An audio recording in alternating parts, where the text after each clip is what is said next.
Alrighty. Good morning, good afternoon, good evening, wherever you find yourself today. It's about time. It's about that time again where we come together to discuss Georgia, learn from each other, and see the way forward for Ghana, Africa, and people of African descent, and humanity as a whole.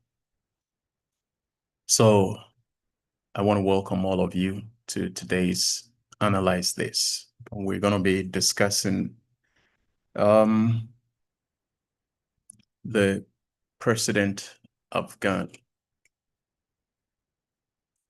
Okay, let me put it this way. We're going to be discussing the speech President Mahama gave during the United Nations General Assembly. We're going to be talking about that. And then we would also talk about the Galamsey. You know, the Galamsey menace or the Galamsey epidemic is not going to go away from this platform anytime soon because it is something which is very dear to our hearts. And we're taking some pragmatic steps as well um, as an organization to see how best we can also contribute our quota to the solution of this problem. Like I always tell people, we don't just sit here and talk. We also believe in action, not just talking, but doing, which is very important thing. Because if you talk about integrity, integrity is when your thoughts align with your speech and align with your actions. So it needs your thought, your speech, your actions to be to equal integrity. So they all have to be integrated. That's the basic meaning of integrity. Your actions, your thought, and your words are integrated. All right. So with that being said, I want to zoom straight into our usual. Um, Creativity and inventions are not by the color of one's skin. Creativity and inventions are not by the color of one's skin, but they are by an educated mind. So if you want to create, we encourage you to educate yourself, avail yourself to information, um, use your brains to decipher information, to think through issues, use your brain to analyze, to dissect um, information, and it'll illuminate your mind. And you'll be able to create irrespective of the color of your skin. It could be black, blue, white, purple, indigo, whatever the color of your skin is, doesn't matter. All that matters is you using your brains or enlightening yourself or educating yourself in order to empower yourself to create. Finally, on this platform, we don't entertain insults. However, we welcome dissenting opinions because we believe that nobody has it all. Nobody knows the right answers to everything. So we judge on this platform. If you have a dissenting opinion, respectfully table it, and we would look at it, dissect it, and we will learn from each other in order to equip ourselves or empower ourselves to be able to go out there and be a change in our communities, in our world, in our generation, for posterity to benefit from us as individuals, as a group, as a nation, and as a generation. So yes, if you have a dissenting opinion, you're more than welcome to table it and we will discuss it. We don't expect you to agree to everything we discuss here or we talk about on this platform. We expect that you as an individual would also have your own opinion and your own way of seeing things, and you're more than welcome. We encourage that you table the opinion and we will discuss it. If you come on, you're free to share the link, free to share this platform to any group of people who you think are serious minded and want to make meaning out of their lives and want to empower themselves to be able to be agents of change in their communities. You can send this platform to them. You can invite a friend to invite a friend. So yeah, you're more than welcome to share the link. Like I always say, we're not interested um, in the numbers. We are interested in getting the information out there. And if people get that information later on in time, that's what we want that information to be imprinted in the social media space. So anytime we can refer to it, anybody can go for it and learn or empower themselves with whatever we share on those platforms. So yes, you're more than welcome to share the platform to friends, family, loved ones to be a part of this discussion. All right, with that being said, I just want to zoom straight into what we'll be talking about today. So this is my perspective and my opinion. I will read a little portion of I have the speech printed here, so I'll read a little portion of the speech later on as I talk, and we would talk about it. I must say that I've heard couple of opinions. I've heard a couple of discussions on social media, on other platforms, on radio stations and TV programs where the president is being applauded, excuse me, for a beautiful speech. And I must say that yes, it was a beautiful speech, or it is a beautiful speech. This is not the first time we've heard beautiful speeches. But in my honest opinion, I am done with beautiful speeches. I want to repeat myself. I'm done with beautiful speeches. I've heard beautiful speeches for years with no action. And you see, let's face it, President Mahama is a fine gentleman. He really is a good communicator. Um, so I was not surprised when I saw this beautiful rendition and beautiful presentation from him. I must say that it was a bold move. However, we're going to look at the details of his speech. You know, he started by stating Africa's role. And you see, Africa has always been prompted, or passion Africa projects to enterprise grade has systems. always Everything is built been in and ready to launch. It's aware a new world of creation, of but you their can go role as far as your imagination takes or you. of its role. Can you imagine it? Maybe connect and in. Prof.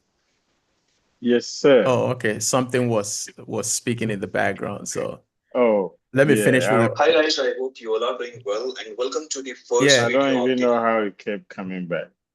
Okay. All right.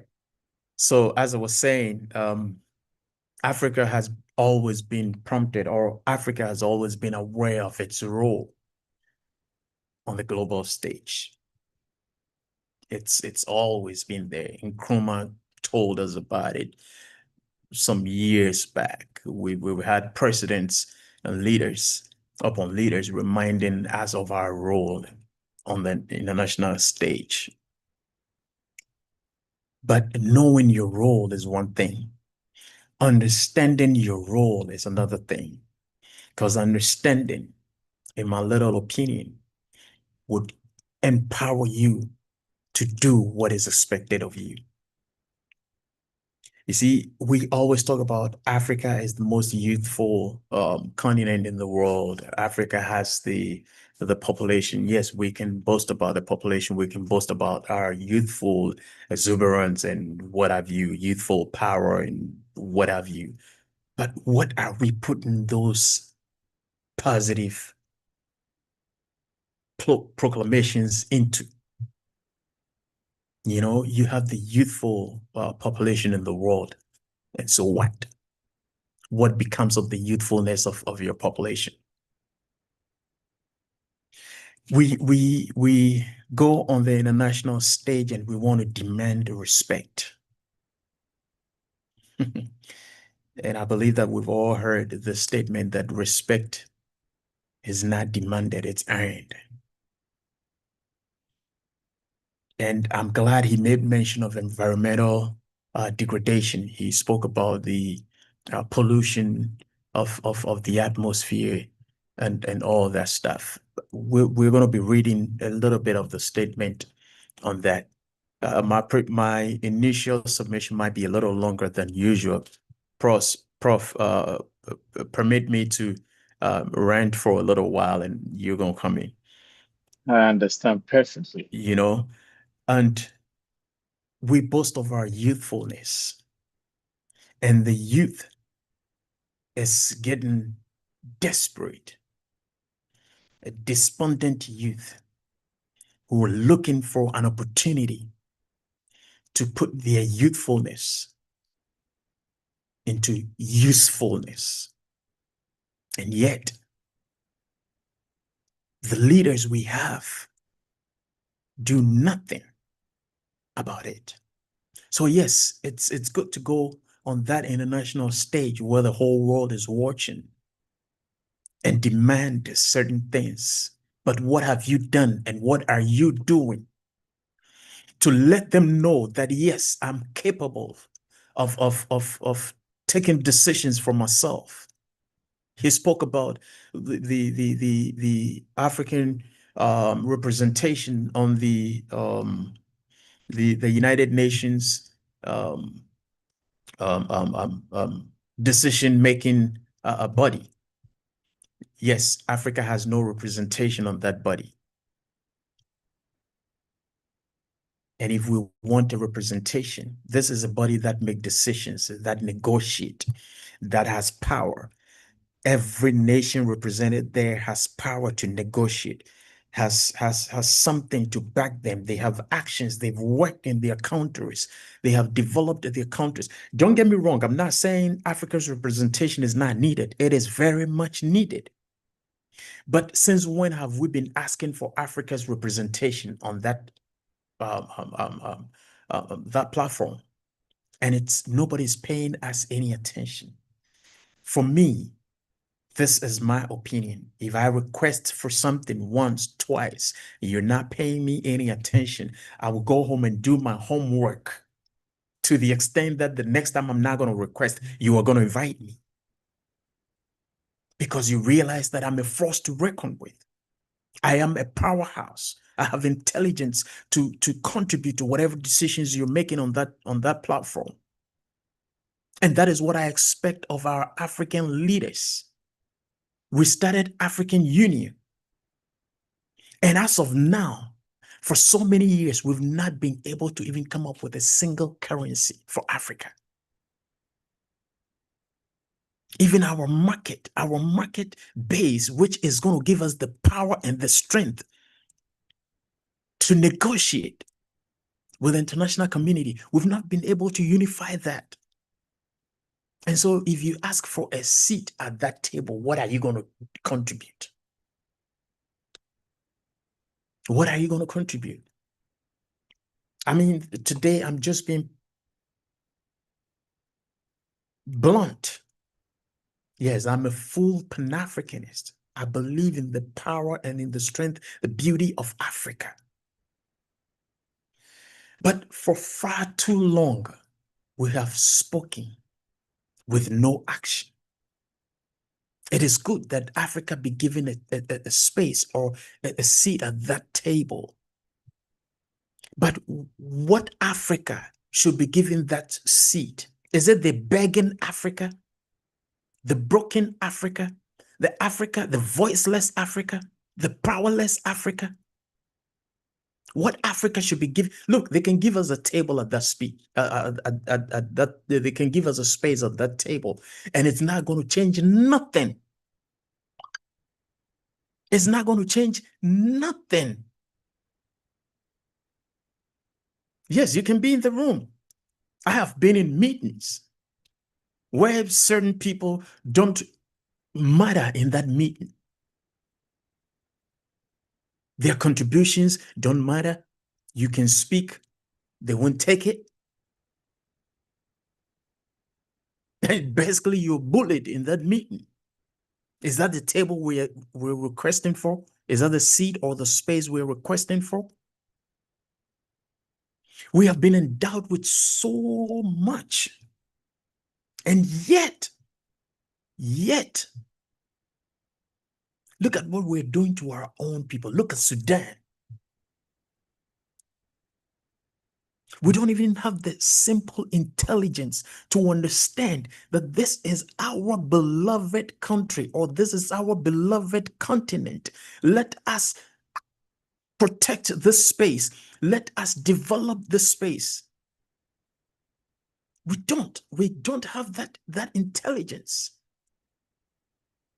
If I don't become the head of state, or if I don't take power, I'm going to destroy everything in this country. And you want to sit at that table for what?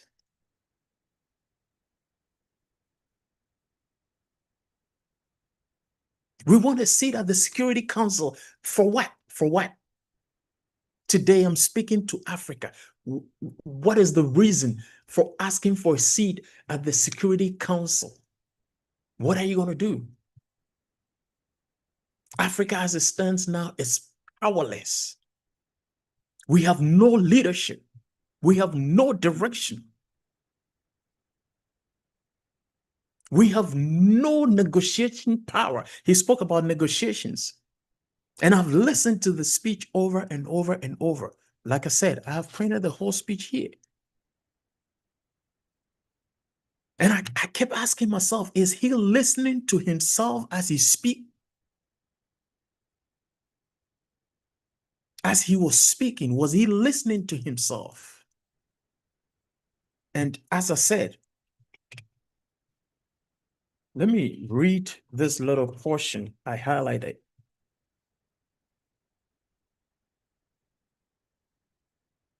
Okay, he said, in this era of global uncertainty, Africa must exercise sovereignty over its natural resources to raise the necessary funds to ensure the well-being of its citizens. The days of parceling out vast concession areas to foreign interests for exploitation must come to an end.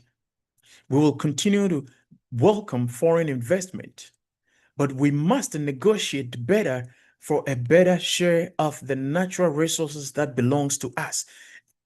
Who are you complaining to? Maybe I don't understand English, but if I'm talking about negotiations, the power is within my hands. I have the power to negotiate. So I bring something to the table. Those of you who've been to Africa before, when you go, especially Ghana, when you go to the market to buy something, sometimes you negotiate. The person is going to tell you it's 10 cities or 10 kobo or 10 naira or 10 shillings, wherever you find yourself in Africa. And I believe it's common in most of the African countries. And then you tell them, I'll give you 2 shillings or 2 cities or 2 kobo, whatever your currency is. And sometimes you go back and forth and you have a meeting point. You both meet somewhere in the middle where it's convenient for both of you. That is negotiations. You know your worth. You know the power you have. So you table your worth. You have to add value to whatever you are putting on the table. That is negotiations. And so if somebody is pleading to be given the power to negotiate, I don't know. Maybe, like I said, I don't understand English. Because most of the times when we go to the market to negotiate on something, you tell the person, I'll give you 10 cities. The person will say, no, I'm not taking 10 cities. You have the power to walk away.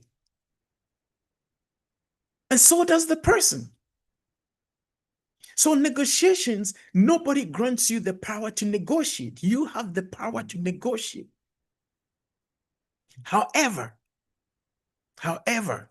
if you are powerless, if you are at the beck and call of the person you're negotiating with, that is where the problem is. And why should Africa be at the beck and call of the West? Why? Why? What do they have that Africa has not? What do they have in the West or the other side of the world, which Africa is lacking? There is nothing they have that Africa has not. We need leadership. So the rhetorics, beautiful presentation, but enough. Africa, we are boasting of our numbers. We are boasting of our youthfulness. And we kept boasting of this years back. And we'll keep boasting of it if we don't put pen to paper and get back to work and make these rhetorics reality. We'll be talking about this in the next century. Yes, we're very youthful. You know why? Because we have a very conducive climatic environment to make babies. Every environment in Africa is conducive to make babies. I'm not going to go into that today, but we can talk about that some other time.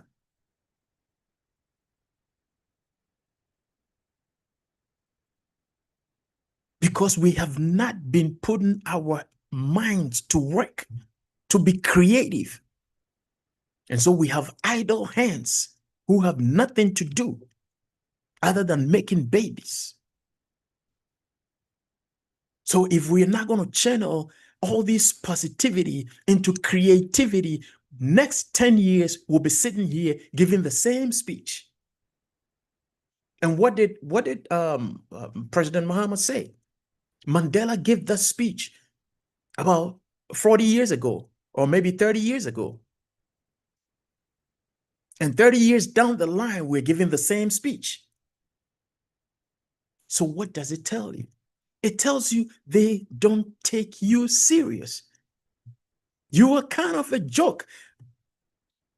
Look, he made mention of the environment. And look at what's going on in your country. Galamsey, destroying the environment. And you have no spine to do anything about it. You have no spine to do anything about it. And yet you think you have the moral authority to point an accusing finger at somebody who is destroying the same environment you are destroying back home, or you are allowing, or you are presiding over to be destroyed. And that I was talking to somebody last week. I said, look, I think we should be looking at the crime to humanity on that scale. When we're talking about crime to humanity, the Galamsey, destroying our water bodies, is a crime, is one of the dangerous and the biggest crime to humanity going on in Ghana. Destroying our water bodies, destroying our forest reserves, destroying humanity. And yet, you come to talk about environmental degradation. So for me, as much as it was a bold, beautiful speech, it does nothing to me. It does nothing to me. And as I'm saying, to end here before Prof comes in, enough of the rhetorics. Africa needs to rise up to the occasion. Enough of the rhetorics. I wanted to read a few more, but I want to end it here for Prof to come in.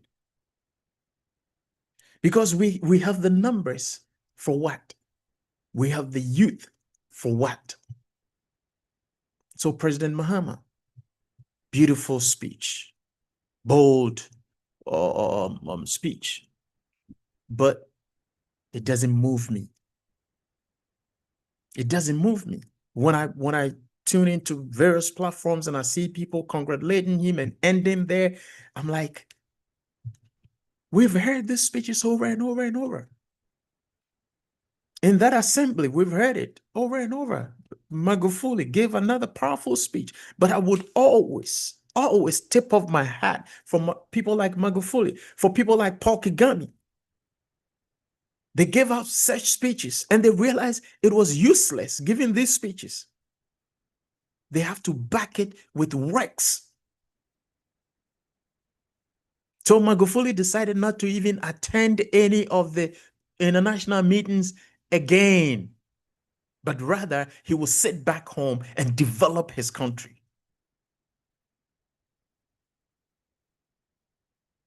That is when you demand that respect. That is when you earn that respect.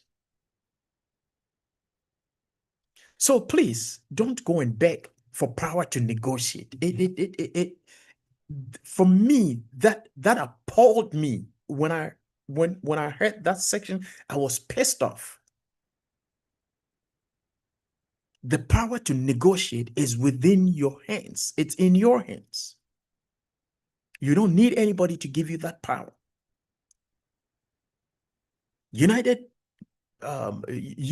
African Union has been formed so many years now. Nothing is coming out of it.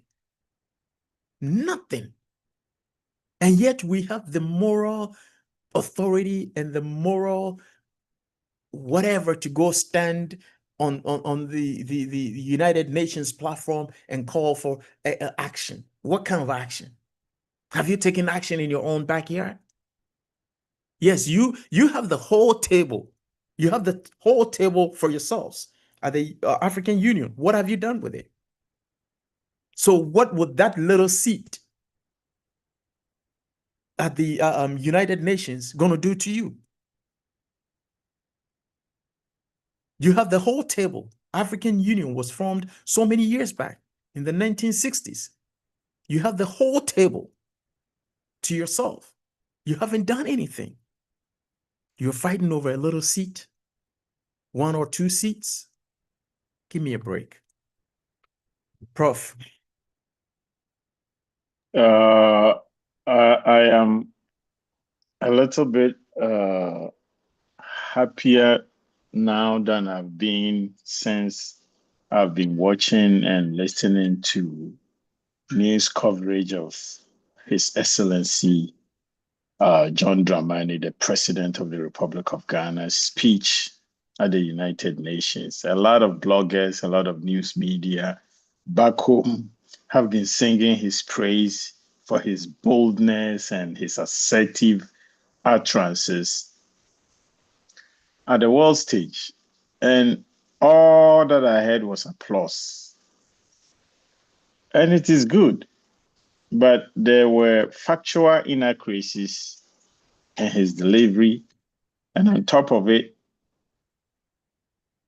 we need to clean the audience tables before we can, call on other people to do the right thing. He who comes to equity must, of necessity, come with clean hands.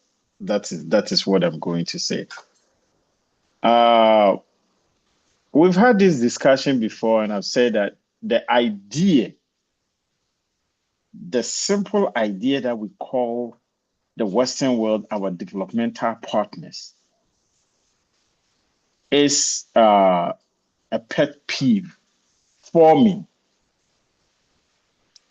They are not our developmental partners. They don't see themselves as our developmental partners. They see themselves as superior to us. And they see themselves as our colonial masters. You can talk about, oh, it's gone, and there are vestiges of colonialism, which Nkrumah actively sought to change.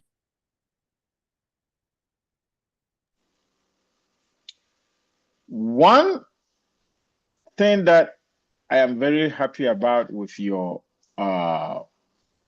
exposition is the fact that it behoves on us to take the right to negotiate rather than go asking for people to give us that right to negotiate. There is nothing like that. And when I watched the speech, I understood what he was saying, but he's saying it at the wrong place. Nobody really cares about us because we don't care enough about ourselves. Let me give you a few examples. President Mahama came at the European Union or the Western world for accepting refugees from Ukraine simply because their skin is less melanated. He didn't fudge the words, he was straight to the point, which is making people claim that he was bold and all that. Okay, that's good. Wonderful. Why is it that out of 54 countries, if there is a war in Sudan, in the Congo, why is it that we cannot accept the refugees? Why is it that people who look at like us should go elsewhere looking for refuge? Why? 54 countries, and there is war within our borders. We have to go outside of Africa to ask for people to come and mediate in a war that is on our soil. And you expect somebody else to respect you? That is never going to happen. He talked about if somebody put his children or his family in a boat across the water, it means the water is safer than the land. That's fine.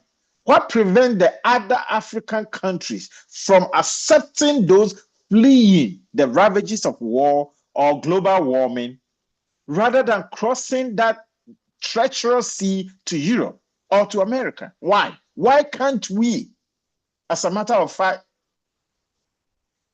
develop our own nations to the point whereby when there is problem in one of them, then the others can step in? Why do we always go a begging and then ask for respect?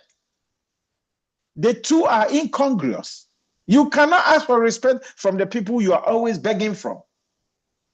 Look, I once watched a video in which one of the most prominent African presidents was complaining that when there was issues in Libya, they were on a plane to go negotiate with Libya. The Libyan leader, Muammar al-Gaddafi, may his soul rest in peace, who was a champion of the cause of Africa. They were going over there to tell him what they can do. The European Union called them and told them if they don't go back to Addis Ababa, they will shoot their plane down in their own airspace. And you are asking for a seat at the Security Council. Do you think the United States have the kahunas to threaten China or to threaten Russia in their own airspace that they are going to shoot them down? It won't even come into their mind. So please, know your place. Go back to the table.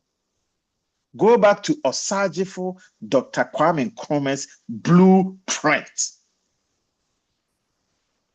Form a block that is so powerful, they will come and ask you for your permission to be added to the Security Council. If we continue to be such a disjointed continent, the divide and rule tactics, what happened 400 years ago in the scramble of Africa, where we are trading more with our colonial partners with your colonial masters than with our own brothers and sisters. And you want to be respected? No. France makes absolutely nothing and is on that Security Council. And the whole 54 nations, we don't have any representation. Left to me alone, why are we even in the United Nations? Left to me alone, why are we a part of the United? What do we say that gets traction at the United Nations? Nothing. Let's go back home, make our union great, form a one currency or 4 currencies, whatever it is. Stop the disjointed approach to our trading. Stop becoming the primary resource base of the world and expand our ability to improve what we get out of our own soils rather than just pick it up and export it at the detriment of our people. The youth that you are talking about, that you are boasting about, the cream de la cream of that youthful population move out of Africa every single year. You see, it is either our president has selective amnesia or selective memory. He talked about all the wonderful things happening on the African continent, and then he took the accolades for that as being ours. But the problems that are on the continent, he was trying to put the blame outside the continent. Yes, whenever there are refugees in the Northern Hemisphere, they are easily accepted by their Northern Hemisphere neighbors. And whenever there are refugees on the Southern Hemisphere, you want the Northern Hemisphere to accept those refugees. They don't look like them. They don't talk like them. They don't have the same cultural heritage like them. So develop the Southern Hemisphere. And I'm talking about Africa. I'm talking about the southern part of Asia. And I'm talking about Latin America. Let's develop our own hemisphere. And then we can decide to ignore the United Nations, or they will have to reckon with our ability to make decisions for ourselves. Thank you. They will have to reckon with our ability to make decisions for ourselves. So that I would want to say, let's shelve his speech for today. We'll come back, because if I'm gonna go through the whole thing, I mean, we're not gonna finish the discussion today. It is time we realize the potential of Africa, not just realizing and knowing it, but it's time we understand the potential of Africa. We need leadership that understands the potential of Africa. Because like Prof said, and I said earlier, we've been talking about this for years and nobody is paying us any attention. Why can't we just shut up and do the work? Let's shut up and do the work. And you realize, you know, one thing I've realized about the United Nations General Assembly, it is just a platform for people to air their opinions. Period. That's it. That's all. Because I don't know if you watched the speeches given by leaders, leader after leader, it's venting, either talking about Sudan injustice, talking about Palestinian-Israeli war, talking about Russia-Ukraine war. Everybody was complaining. And then we had our own president, who to me made mockery of himself on that in that podium. He spoke about the fact that during his tenure of office, the economy is getting better. Look, I went to the grocery store yesterday. I bought 11 items.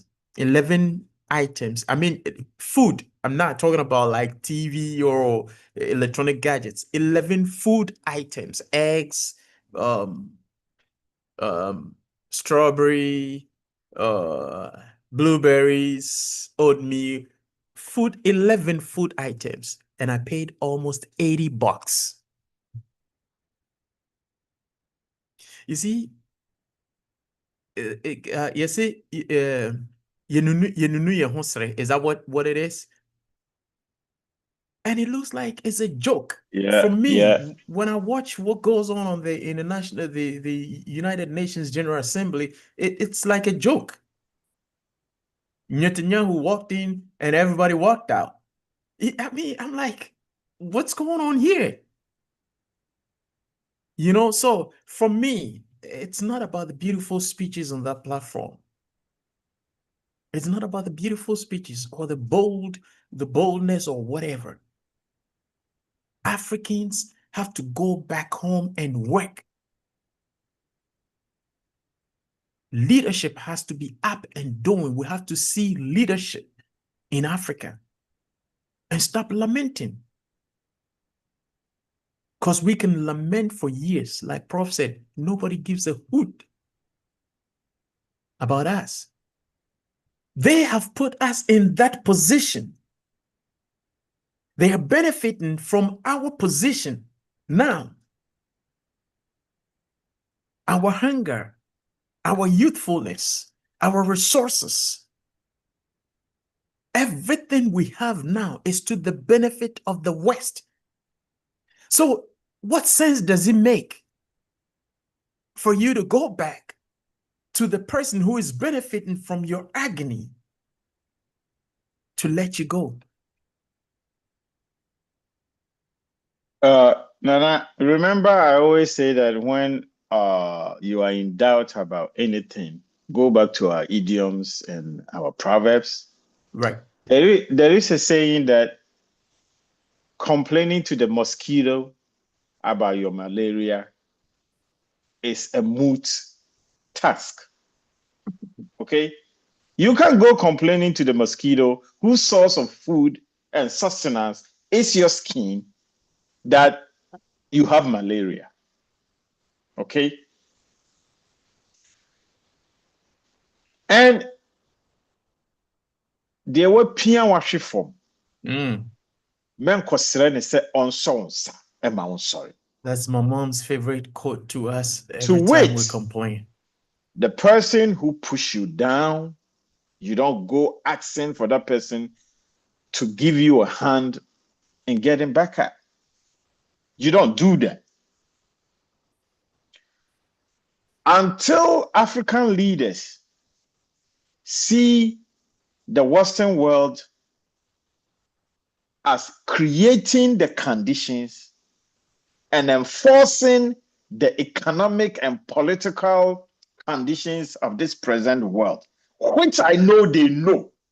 Oh no, But they know. Yeah. as to whether they do understand, like you always say, it's my issue. Everything President Mahama said over there means he knows that the world is skewed towards the West. He said they produce 75% of the emissions that cause global warming. They enjoy about 70% of the resources of this earth. And we have to take the after effects of global warming. Why are you telling the mosquito that you are suffering from malaria? Why don't you build a nest to cover yourself? Why don't you have medications for malaria? Why don't you eradicate the mosquito in the first place? Why are you going to the mosquito to complain about malaria? So go back to the blueprint. The forefathers of the Organization of African Unity actually wrote down the blueprint. Okay? Have regional blocks. Create a market system that takes care of the African.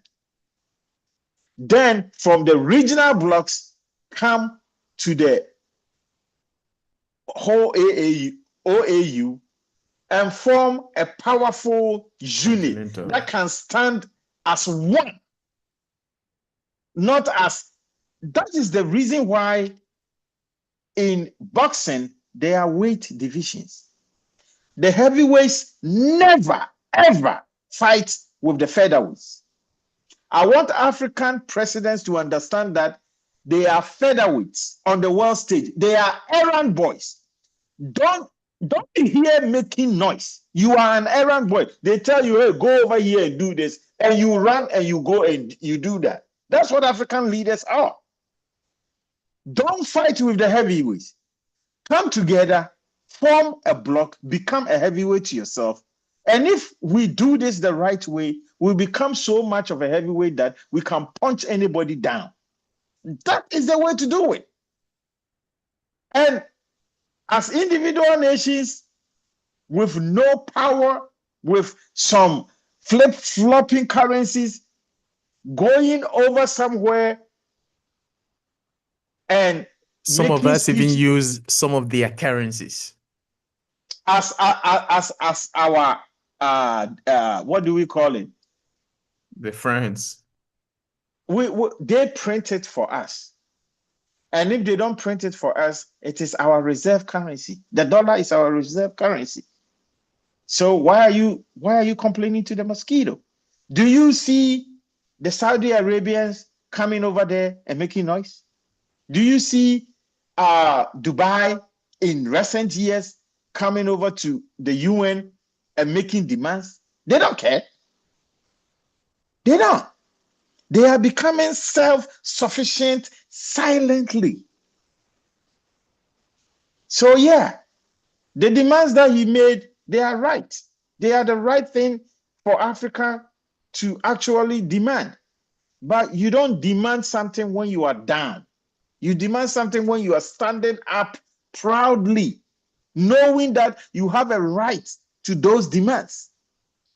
And the Asantes or the tree-speaking people will tell you that so be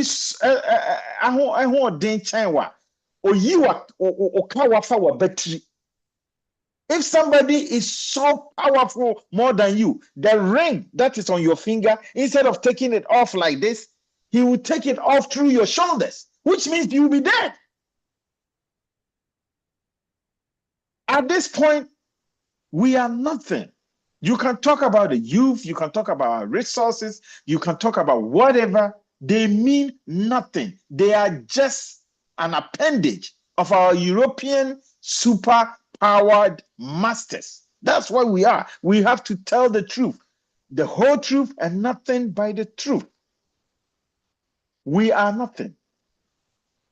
We are a very proud people. We have very wonderful, diverse cultures. We have resources that are in our soil that we don't even know what they are for. We just let other people come in, dig them out, and take them away for a pittance while destroying our resources. And he claimed that he wanted to tell the story of Africa without, any sugarcoating and whatnot. If that's the case, there is a war in your hometown. The people are fleeing. Those people don't have the resources to go to Europe. They went to the Ivory Coast. Why is it that Kumasi is not taking the influx of the people that are fighting in Ghana? Why do they have to go to Ivory Coast? There is Brekum, there is Doma, there is Sunyane, there is Techiman, there is Kumasi, there is Accra. Why are Ghanaians fleeing and going to the Ivory Coast? And you mentioned Galamsey. You're talking about environmental degradation by foreigners, and you are giving passport visas to the Chinese to come into our country and destroy our country.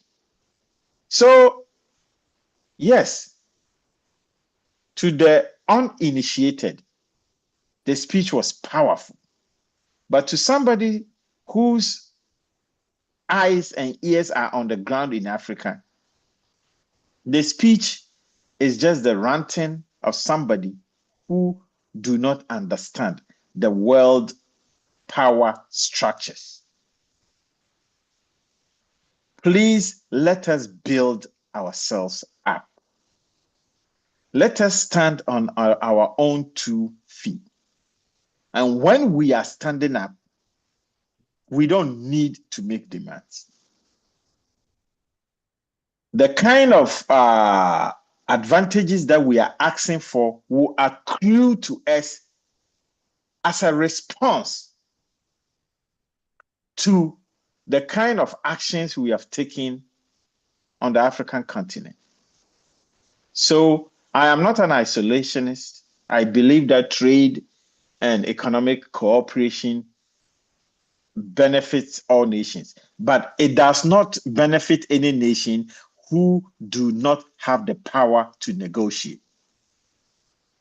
And we do not have the power to negotiate because we are a disjointed front.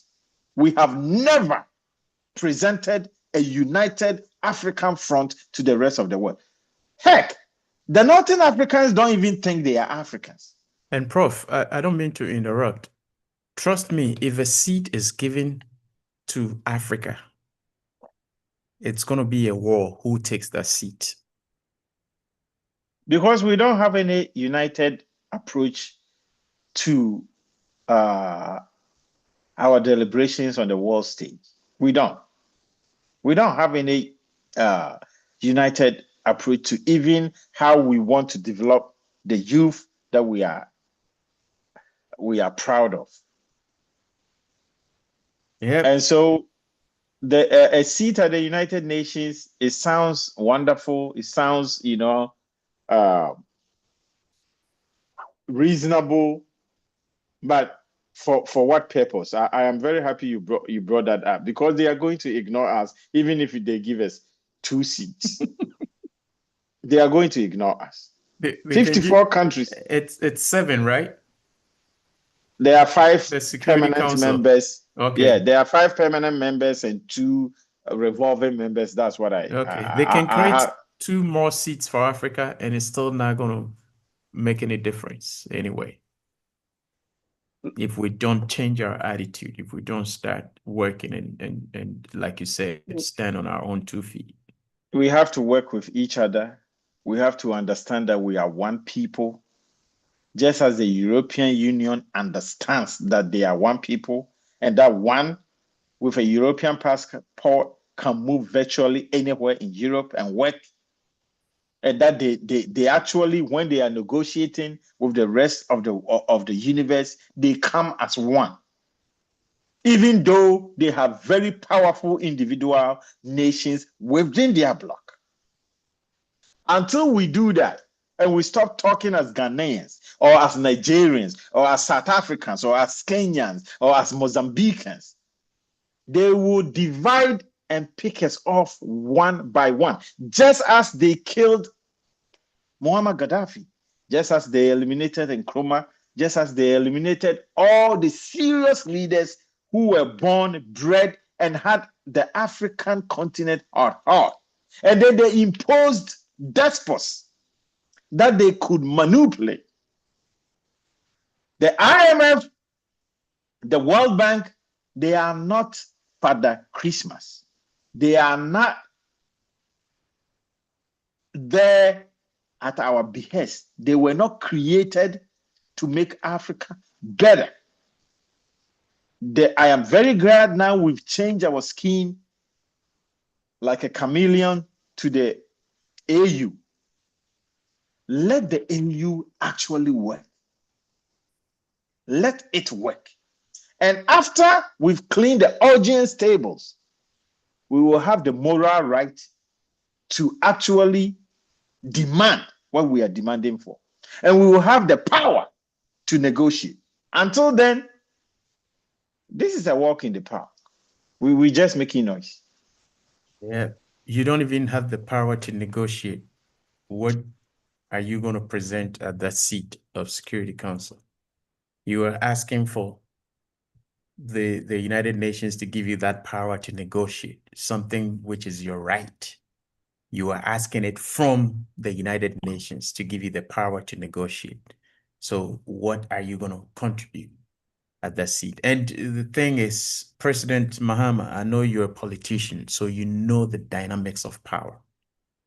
You know the dynamics of power. But again, as to whether you understand the dynamics of power is another thing. Let's do the right thing. Let's work and develop our own and make Africa a powerhouse. You spoke about climate change is real. Those are his words. Climate change is real. And yet you're not doing anything about the Galamsey, the existential threat to your nation and to Africa as a whole. The Barakasi Dam and power treatment plant in Kumasi was shut down 3 days ago. Galamsey is a death trap. And yet you're not doing anything about it. People said, yeah, they are doing something. Look, I always say if they really want to do something about it, they said it themselves. I believe it's some George who said it would take them 1 week or something. It takes 1 week or something to, and he's right. He is right. It does not take 9 months or 4 years or 8 years. If they really want to do something about it, it will take just a week. On that note, Prof, your closing remarks so we can close the curtains for today. I understand that societies are not built overnight. And that's why whenever we sit here, it has been my mantra that we must build this the society of tomorrow today. We, as Africans, we should never expect anybody else to come from anywhere to help us build. We must build the society we want to live in today. So my closing remark is that let's go back to the drawing board. Let's go back to our respective countries and individually build our societies and collectively put them together in such a way that when somebody is coming at Africa, that person knows that I am going against a bloc, not against individual nations. Because as individual nations, we don't stand a chance. But as a bloc, we do. And I would like to quote the Muslim of the Asante kingdom that ukuma pima apembeba prior uyiba akwa nebu ukambomo embu. If you have ever used a broom, if you take the individual sticks, it is so easy to break them. But if you take the whole broom, there is no man on earth that can break that broom. Our leaders need to understand Ubuntu. It runs across all African communities. The principle of me as us. There is no individual when it comes to the principle of Ubuntu that is seen in the Asante Kingdom, that is seen in Kenya, that is seen in South Africa, that is seen in whatever country you want to bring across. We have that in all of us. And until we understand that, knowing it is nothing. Until we understand that when it is against one of us, it's against all of us. And until all of us are situated in a very good position, none of us is safe. That is the principle with which African leadership should come to the table. Thank you, Nana. That is the principle with which African leaders should come to the table. On that note, we end today's Analyze This, and we are going to be here next week, same time, to continue. Please make sure you share, you invite a friend to be a part of this discussion. On that note, my name is Nana Osei Bonsu, Jr. of African International Organization and Certo Leadership International, and my co-host, I remain.